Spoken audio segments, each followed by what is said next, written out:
بسم الله الرحمن الرحيم. عن أبي الدرداء رضي الله تعالى عنه قال: سمعت النبي صلى الله عليه وسلم يقول: ابغوني ضعفاءكم فإنما ترزقون وتنصرون بضعفائكم. رواہ الترمذی۔ نبی کریم صلی اللہ علیہ وسلم نے ارشاد فرمایا: مجھے اپنے ضعیفوں اور کمزوروں میں تلاش کرو، اس لیے کہ تم اپنے ضعیفوں اور کمزوروں کی وجہ سے رزق دیے جاتے ہو اور تمہاری مدد کی جاتی ہے۔ دوستو، بہت سی روایات ہم نے پڑھی جن روایات میں نبی کریم صلی اللہ تعالیٰ علیہ وسلم مسکین لوگوں میں رہنا پسند فرما رہے ہیں، جیسے ہم نے دعا پڑھی اللہم احیینی مسکیناً والی۔ آج والی روایت میں حضور فرما رہے ہیں مجھے اپنے کمزور لوگوں میں تلاش کرو۔ اس کی بہت ساری مصلحتیں اور وجوہات ہو سکتی ہیں، لیکن جو زیادہ سمجھ آنے والی وجہ ہے اور جو زیادہ بیان کی جاتی ہے وہ یہ ہے کہ امت کا زیادہ تر طبقہ وہ ضعیف اور کمزور ہے۔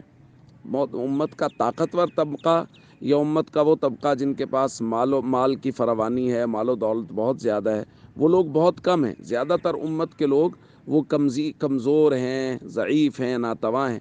تو حضور علیہ الصلاۃ والسلام نے ان لوگوں کی دلجوئی کے لیے حضور علیہ الصلاۃ والسلام نے فقر کو اختیار کیا، اور یہ اختیاری فقر تھا حضور علیہ الصلاۃ والسلام کا، کہ حضور علیہ الصلاۃ والسلام کے ہاں جو کھانا نہیں بن رہا، جیسا کہ ہم نے روایات پڑھی، یہ ساری کی ساری اس وجہ سے ہیں کہ حضور نے خود اس بات کو اختیار کیا، وگرنہ اللہ کی طرف سے تو کہا گیا تھا کہ اگر آپ کہیں تو مکہ کے پہاڑ سونے کے بنا دیے جائیں۔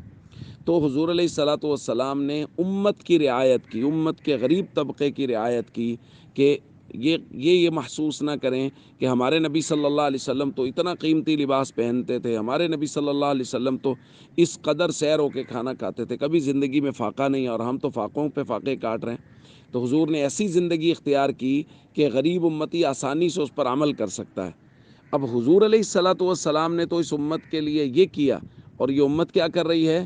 مطلب کسی غریب آدمی سے، ریڈی بان سے بھی پوچھیں گے تو وہ کہے گا ہو بھئی نماز کے لیے تو وقت نہیں ملتا، مزدور سے پوچھیں گے وہ کہیں گا نماز کے لیے وقت نہیں ملتا۔ تو اس کمزور طبقے کے لیے اللہ کے نبی صلی اللہ علیہ وسلم بار بار فرما رہے ہیں مجھے کمزور لوگوں میں تلاش کرو، اے اللہ مجھے مسکنت کی حالت میں زندہ رکھ۔ اور یہ کمزور طبقہ جس کے لیے اللہ کے نبی یہ سب کر رہے ہیں، اس کو نماز پڑھنے کی فرصت نہیں مل رہی۔ تو دوستو، ہم سب کو اس بات کا بہت خیال کرنا چاہیے اور نبی کریم صلی اللہ تعالیٰ علیہ وسلم کی مبارک زندگی کے مطابق اپنی زندگی گزارنی چاہیے۔ السلام علیکم ورحمۃ اللہ وبرکاتہ۔